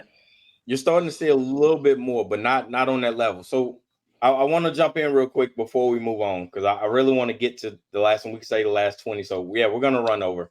I hope. My bad. We're gonna, give me about. We're gonna be about 10 minutes over. So you sure? I mean, because if we're talking about the 90-minute mark. Yeah, it's fine. I bought the extended. We can. Yeah, I got it. I was just gonna say because what we can do is we can stop at the 89 and just flip it right into. Yeah, start it over. We're good. We are good. So here's how the federal government impedes, right? They govern without govern when it comes to police. I'm not sure if you're familiar, right? So what is her name? Lemrietta Hicks, right? So the lady who had the genome where you can keep lax, thank you, right? So 1950s, 40s, 50s is right. They used her genes without her permission, right?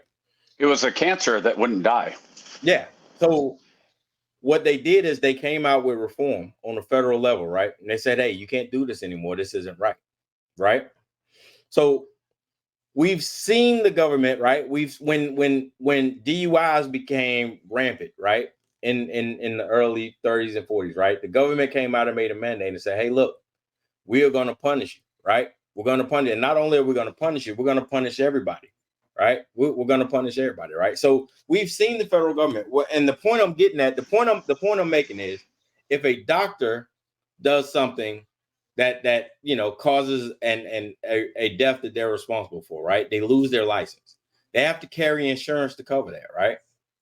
If you hit somebody with your vehicle, whether you're drunk or impaired or not, you have to cover insurance, right? And that comes out of your pocket.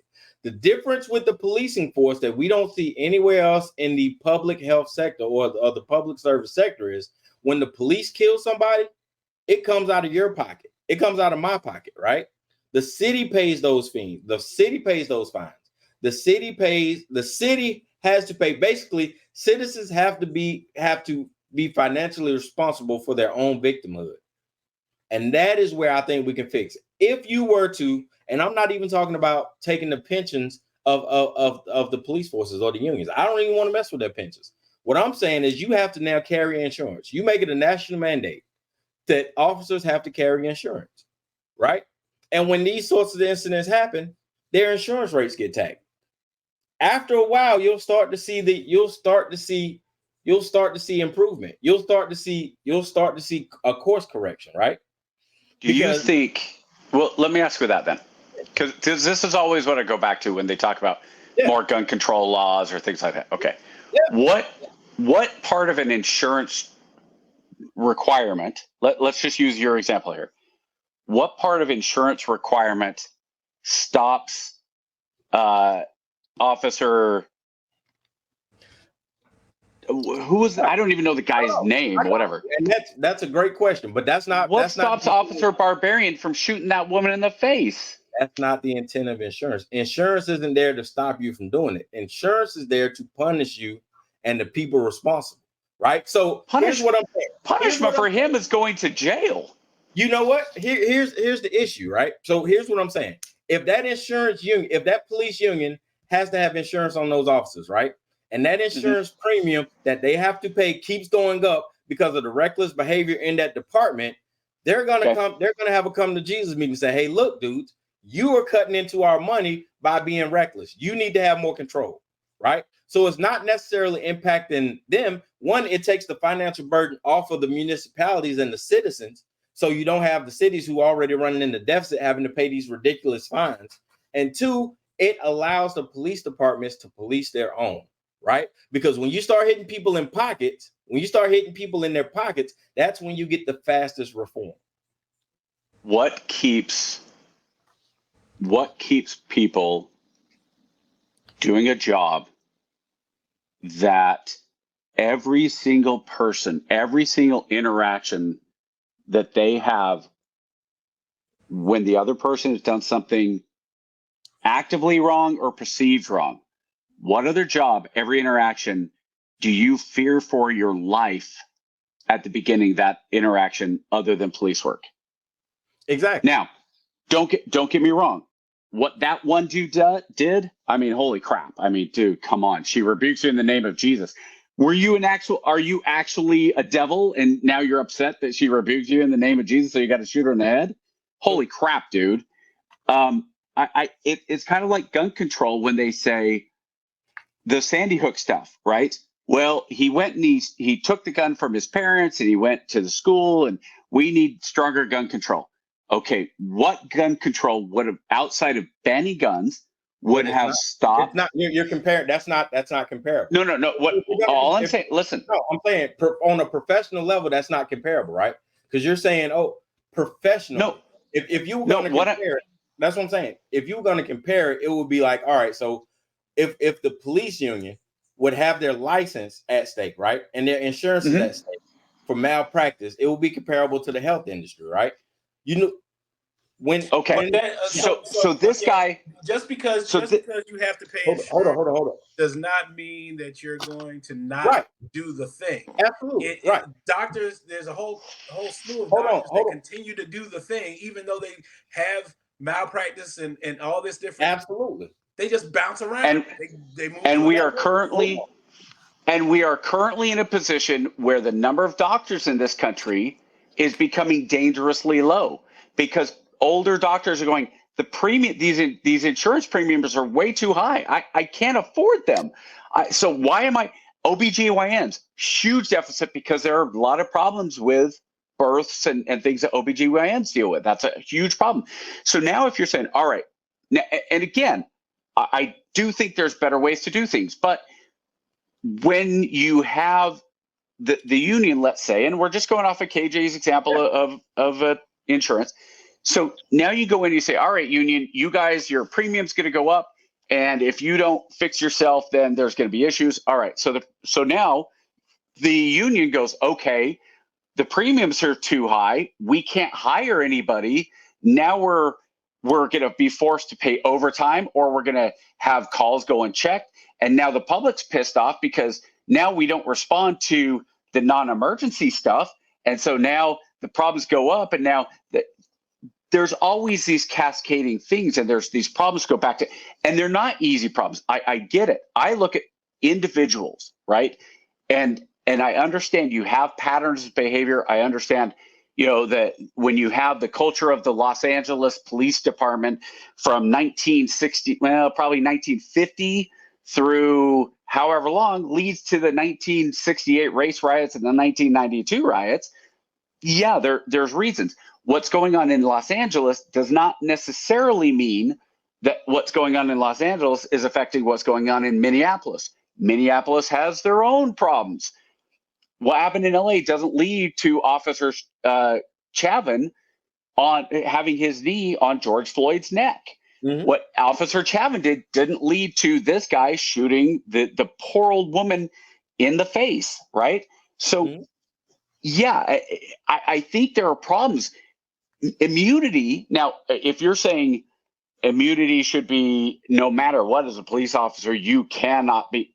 I'd have to see. First of all, we all know when politicians are on the stump, they say things that are very, very different than what is going to be law, right? Right.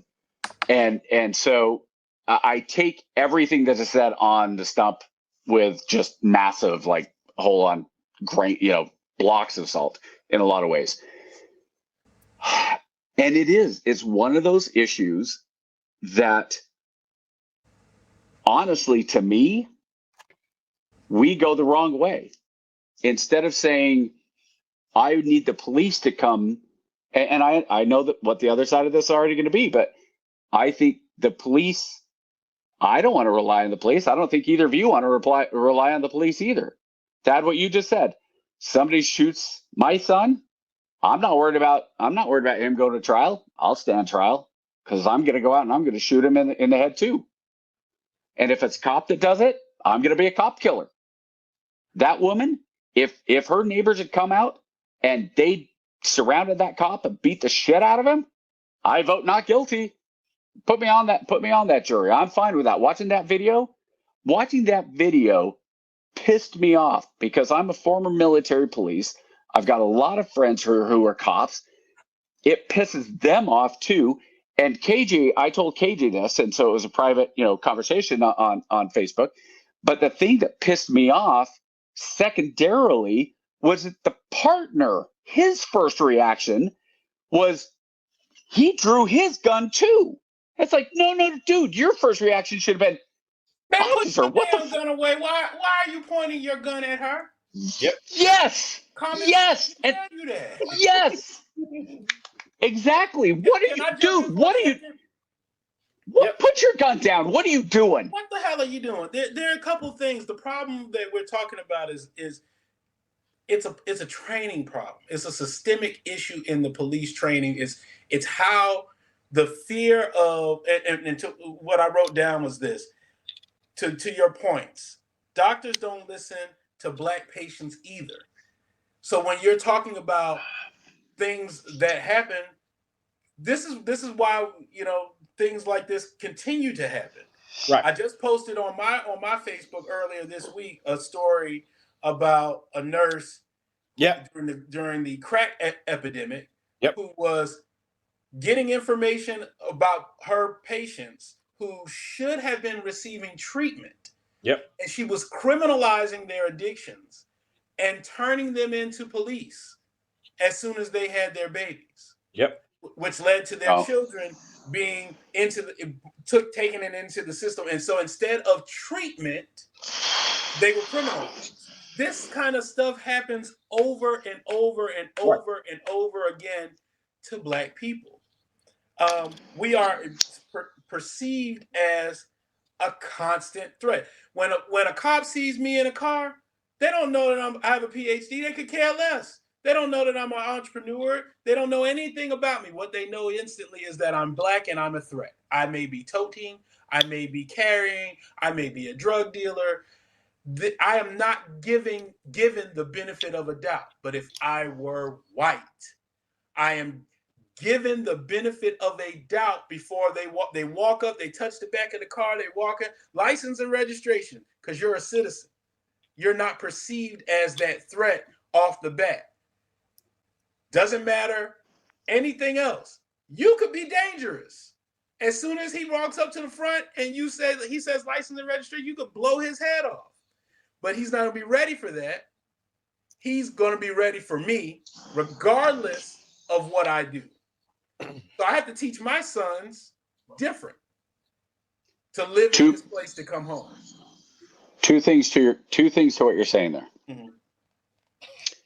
One is that when somebody who is white creates that toxic situation, that nurse, right? That one nurse affected how many Black families, right? So it could be one person who disproportionately affects a significant number of people, and that's the history shows that this happens more and more. You talk about syphilis trials. You talk about Henrietta Lacks. We can go down a list of Black people treated as sub-citizens. Radiation, and I'm exactly. And sure. And I mean, the GI Bill when you came back from World War II, and I get it. And World War I, World War II, all that. It's expansive, yeah.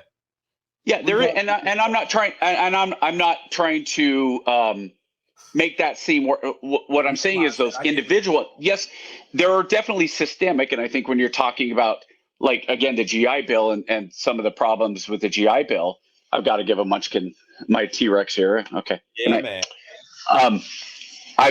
When you're talking about there's the difference between the systemic issues like the GI Bill and the Tuskegee, those government things, versus the one individual who makes it horrible for a group of people. And that I agree with. And the second one is this, and I have to say this so carefully, or else I'm going to get absolutely killed in the comments. Okay?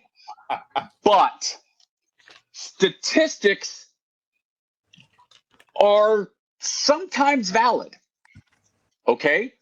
Now, if a police officer, and it doesn't matter if that police officer is white or Black, if they walk up, if there's that perception, and maybe the statistics are falsified, maybe it's a lie, but if the perception of that officer is that because I'm walking up on you, Thad, that you are more likely to shoot me than if they walk up on me, is that a training issue? Is it a societal issue? Is it a statistics issue? Is it a combination of all the above?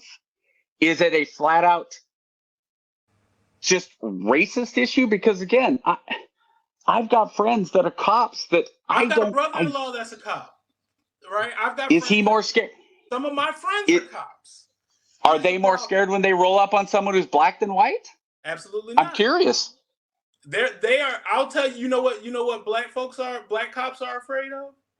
They're afraid that they're going to get their partners complaints. They're going to get enough complaints that they're going to be out of a job, because they will pull over people, and people will say, well, my brother is such and such and such, and I'm going to go and complain. And once a Black cop starts to get enough of those, there's a problem. So again, what you're talking about on the other side of that is what you're talking about is a problem that from the base of how it was founded, Black people, no matter what your role is, are seen as the threat inferior to be citizens, no matter what your role is. If I'm black and a cop and in a role of authority, then why are you're Uncle Tom? So they are cast out of the side of black folks because we feel we can't trust them, and on the other side, you're not quite white enough to be over here, right? It's a messaging issue, yeah. And so when you're asking, what kind of issue is it? It's a foundational issue. And anytime you build a foundation you build on a faulty foundation, you're going to have problems. We have never addressed these problems, and so they just continue to build into all of our institutions. The reason the nurse was able to do what she did is because she was emboldened by the system. She was able to do that because nobody was going to challenge her and say, aren't you breaking your patient's confidentiality? Aren't they looking for treatment? Shouldn't you be referring them? Nobody was going to challenge her on that. When you see cops that abuse their authority, nobody's going to challenge them on that until they have a shooting where it's caught on tape and the public is made aware, and then good cops suffer along with bad cops. Okay. We gotta move forward. We've been on this for 32 minutes. Hold on. I gotta hit something here. You guys have been two more things for the last 36 minutes. Go ahead. No, but this one. Right. Okay, yeah, first, on. KJ, you and I talked about this with the book White Trash, yes. where poor white people were above black people. So no matter how poor, they were still better than the black people. So I agree the systematic mindset of that. Yes. The second thing is this. I personally have experienced racial bias by an African-American female who put my career at risk. There was no accountability for her. They took everything she said by her word. My word meant nothing, ultimately because, and this was said by several black leaders, well, you're just our white Protestant chaplains, you're a dime a dozen. Now, that does not excuse anything like the cop shooting the woman in her house. But I will say that if you or anybody has a way that we can move forward and fix this, and I think this is more beneficial than anybody in the federal government, is us just talking about this stuff. This is more beneficial than any law that's been passed in the last 20 years. If our audience would actually, if people would actually listen to us and just be willing to engage, would do more. But I totally agree with you. That is the problem. They won't have the hard conversations because then you have to do something about it. When you acknowledge that there's a problem, the next thing is, well, how do we fix it? And until when you are out here saying that there's no racism in this country, bullshit. Oh, I didn't say that. No. There is. Yeah. Not you. Oh, yeah. I see what you're saying. Yeah. We have people that get on the stump and say this kind of rhetoric. It's dangerous. All right, hold on. You ain't gonna be taking no cheap shots at my man Tim Scott. I'm just letting you know I'm be attacking Tim Scott on this show. That is my guy. Timmy is my guy. You gonna leave Timmy alone. All right, now. Go ahead. This is gonna be another 30-40 minute conversation, but we gotta get to it. I know. But all right. The complicated legacy of the 44th POTUS, right? The question was asked this week. What has Barack Obama done for black people? And that question was asked in reference to Kamala Harris and the rub, right? So what I'm going to do is play two videos. They're about 2.5 minutes each with different views of the legacy of the 44th POTUS. And then we'll come back and we'll talk about it. And hopefully we can finish this up. And I'll tell you right now, I am going to put a not my lane. Because realistically, if you're talking about the black community of Barack Obama, what they've done for the black community, it's not my place. So I'm going to sit back and listen to it, and you two will be able to have your conversation, and I will sit here and be entertained like everybody else. the legacy of the 44th president is what we're going to talk about. All right. So first up is Tavis, don't call me an Obama hater, Smiley. And we'll let him give his viewpoint. In the era of the first black president, the bottom fell out for black America.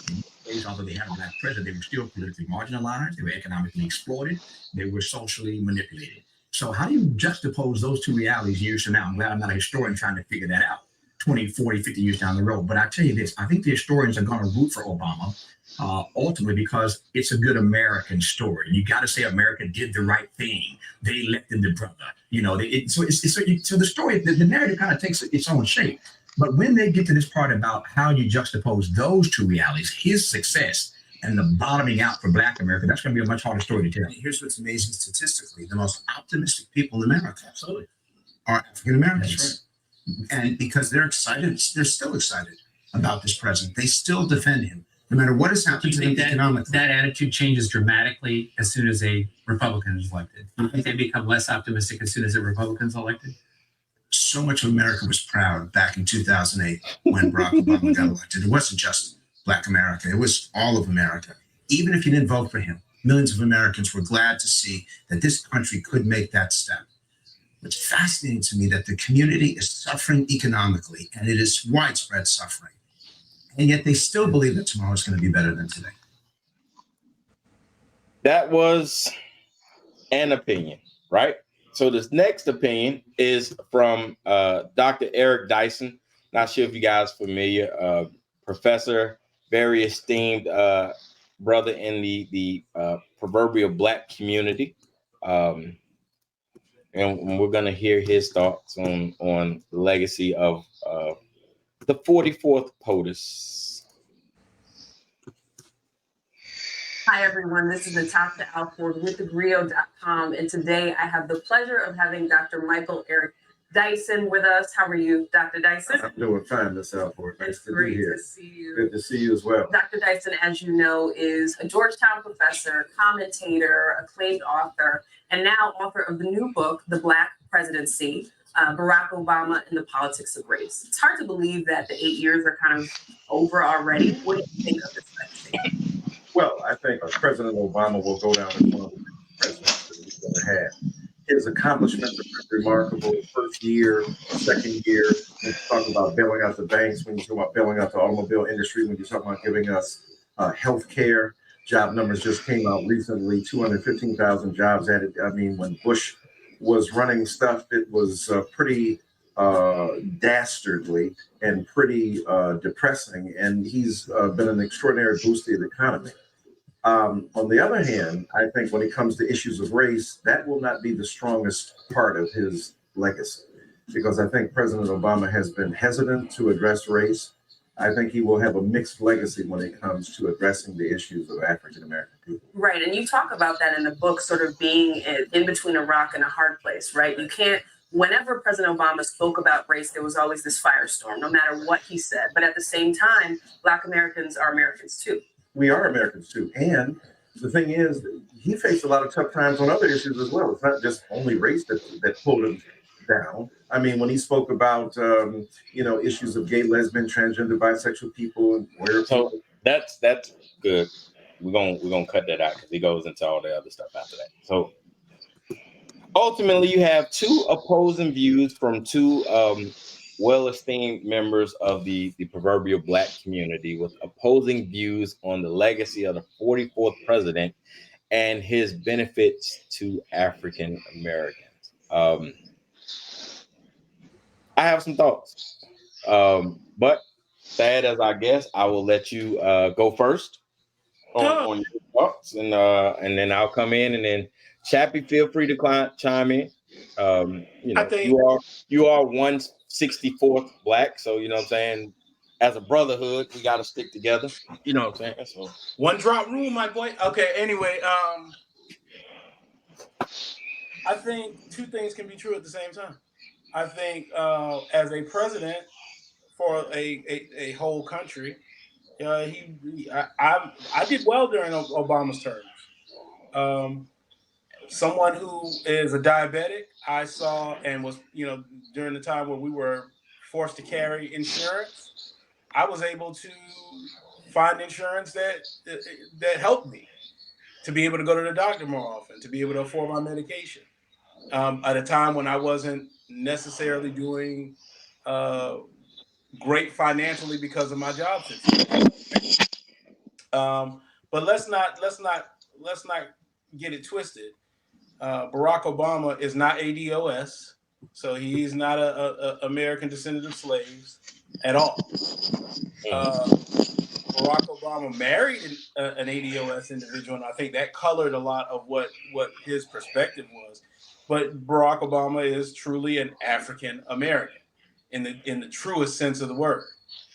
But he is, to me, he's not black. When I use the term black, I'm speaking specifically about ADOS. I'm speaking specifically of African descendants of slaves. That is a unique experience in this country. I think that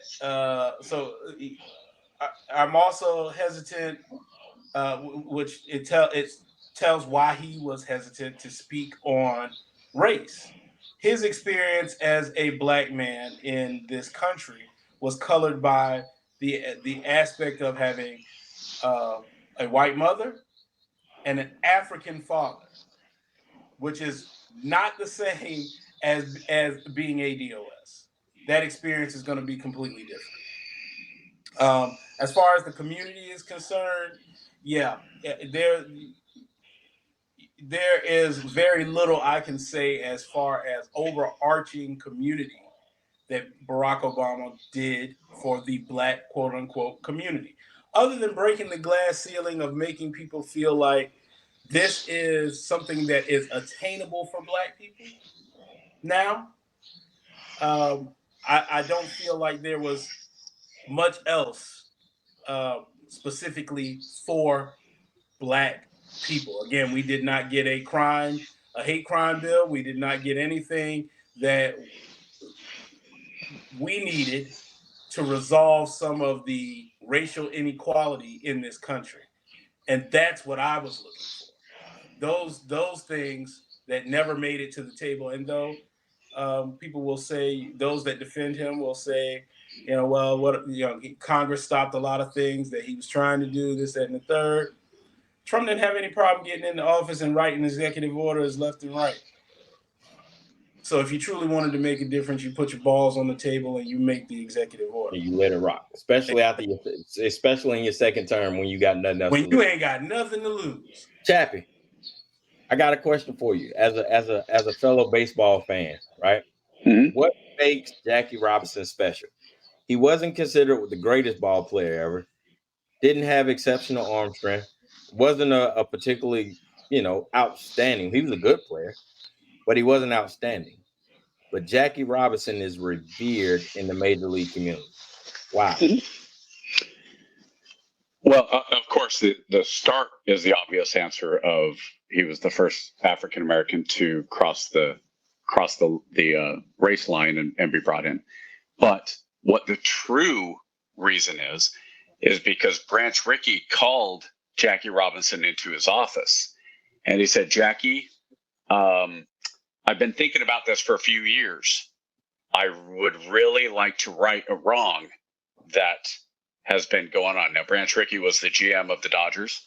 He'd got the Dodgers backing, and he said, "I want to bring somebody up to the major leagues that is African American, that is a black man. But that black man has to know that the first one, he's going to get called every name in the book. He is going to be spat upon. He is going to be cursed at. He's going to just everything you can possibly imagine thrown at him. I need somebody who is going to stand with dignity and grace and take all that abuse. Are you the man to do that?" And Jackie said yes. And in one of his very first games, if not his first game, he's out there at second base. He's just getting, again, just yelled at and screamed at. And by that point, Jackie had been around his teammates long enough And Mr. Pee Wee Reese, who played shortstops for the Dodgers, who at the time was a pretty well known. He did not like the idea. He did not like the idea. Racist. He was a racist. He did not like the idea of a black man sharing the field with him. But Jackie had been around him long enough that after the first out of the game, I think is what it was, Pee Wee walked over, put his arm around Jackie, said, "Good job," tapped him on the chest. Jackie slapped him on the butt. They went and played ball. And Jackie never had a reaction to any of the fans, any of the things that got thrown at him. And that's why he is revered the way he is. And rightfully so, because I don't think there are many people that could take that level of abuse, no matter who they are. And that's why Jackie was. And I've got very little in terms. I love baseball, and I got very little in terms of pictures and things like that. But my younger brother, about 10 years ago, asked me, said, "Who's your favorite player?" Just in all, I said, "Jackie." And he sent me a picture for Christmas of Jackie Robinson sliding home and stealing home against Yogi Berra. He might have been out, but he was called safe in the World Series. And so that's, I believe and I wish it was signed, of course, but I believe that is the only piece of photographic paraphernalia that I have. And that's why, because of who Jackie was. That is a very inspiring story. The 44th president of the United States is Jackie Robinson. The fact that he did it and was able to withstand it, because and to Thad's point, he could not have been an ADOS, because an ADOS is so traumatized. We have an inherent blockage based off of our lifetime of struggle. Barack Hussein Obama was the right person at the right time based off of the climate of the country to withstand that, and to do so with such dignity and grace, to where the perception of a black president, they can't say he was one and done. See, we finally give him a chance. What did they do? They got in there and they acted up. He couldn't be that guy. He couldn't be the black president, because he knew it was bigger than just him. Just like Jackie, he knew it's bigger than me. If I mess this up, this country will never take another black candidate seriously. So even though I can't get everything I want to get past, even though I'm putting my reputation on the line for my own community, I have to walk this middle ground. I have to be that guy for the person to come behind me. So when people ask me, or when people say, "Oh, well, Barack Obama did nothing for the black community. Barack Obama didn't do anything for the black community," it's a bunch of hogwash. Because Barack Obama, for black people, will go down, most black people, not all, will go down as the greatest president to ever get elected, simply because he was the first. He was Jackie Robinson. He didn't stand out and do anything exceptional. He had his good moments. He had some weak points. But when you look back at it, you can look back and you say, it is because of him. Do you think without a Barack Obama that a Kamala Harris would even be taken seriously? Would even be a serious candidate? Like we talked about it a couple of weeks ago. Eight candidates have been black. Three have been female in the history of our nation. Only one was a serious candidate, and he ended up winning. And because of him, you take that 0% pollster from 4 years ago, and now she's at the head of that Democratic ticket, right? So that endorsement before the nomination, that endorsement before the convention is impactful. That's like Jackie Robinson slapping slapping Barry Bonds on the back or something, saying, "Hey, this is the kid, the guy." Yeah, this is the guy, right? So that's why that's important. That's why the legacy of Obama can never be understated. It's more than what did he get signed. It's more than his legacy. If you take all the color and the impact, societal impact aside, he's just another president in the long line of presidents. We bombed a couple of people. We, ran up the deficit. We got out of a couple of things.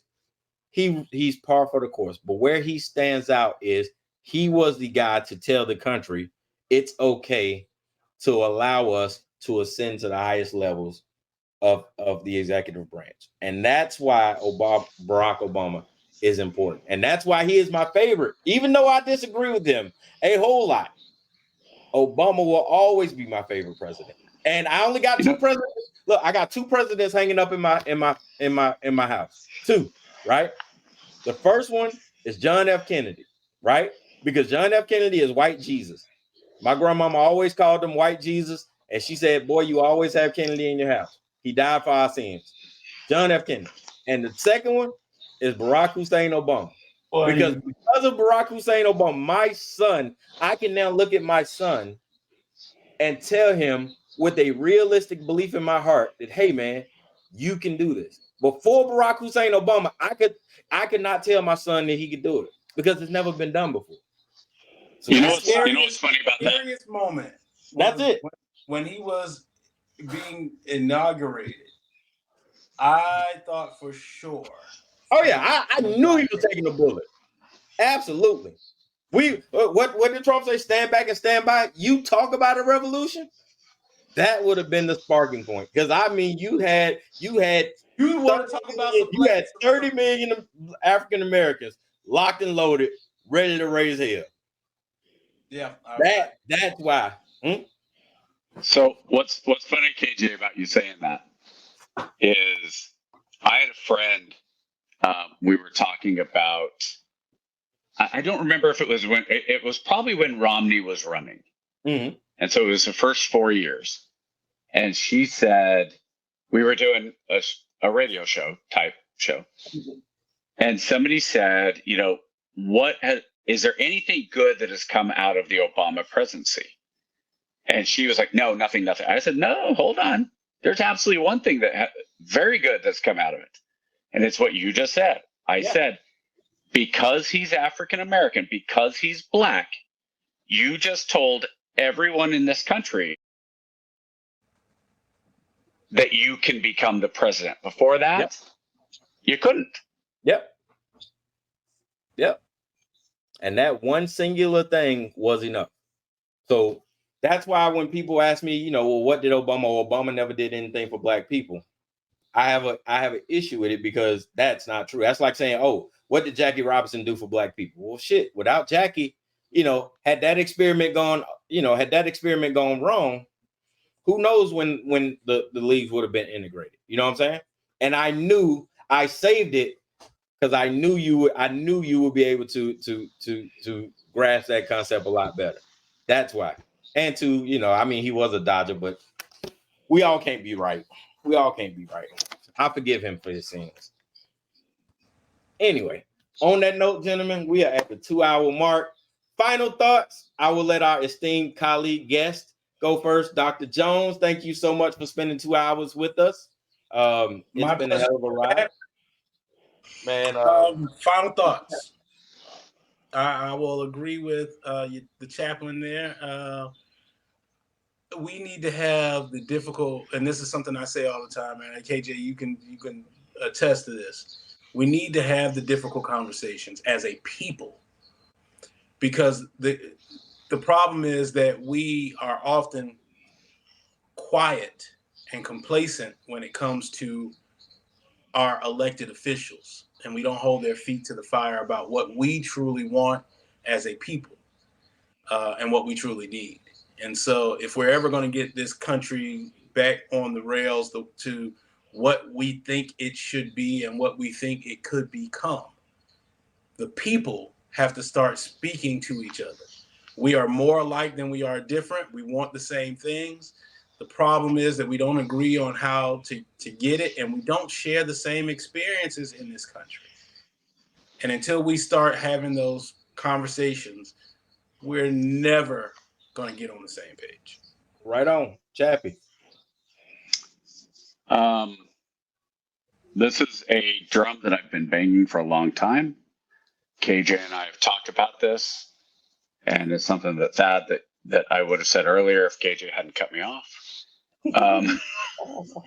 Is that when you're talking about federal elections and federal politicians, there's not a single one who wants to solve problems.